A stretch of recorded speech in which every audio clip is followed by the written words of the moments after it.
My name's Larry Robbins. I'm based in Auckland, New Zealand, and I'm the Honorary National Secretary Treasurer of the Sailor Society in New Zealand. I'm also associated with the local branch in Auckland. The Sailor Society in New Zealand consists of six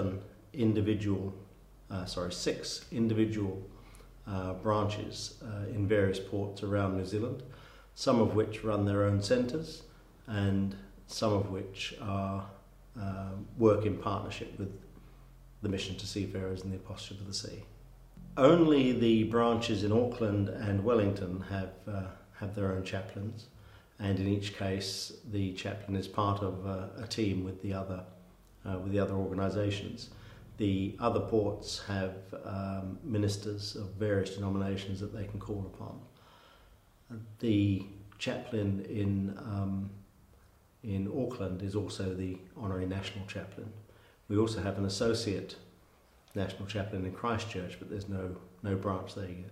The needs of the seafarers in New Zealand are in fact no different to anywhere else in the world, and being a long way away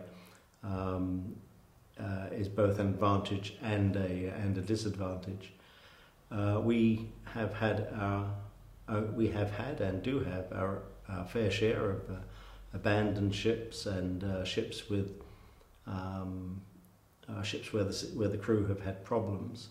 Although to a large extent these days we are served by reputable liner companies. But a couple of years ago in Auckland we were able to assist as part of the Seafarer Centre with the crew of a Korean fishing vessel. The crew were Indonesians, and they walked off the ship and refused to go back because the conditions were so bad. The police picked them up in the middle of the night and took them to cells, and then brought them to the Seafarer Centre the next day. And our volunteer and the other centre workers were able to work with the ITF, and the crew were eventually paid all their wages and repatriated. That's probably a fairly extreme example, but it happens in New Zealand as much as anywhere else.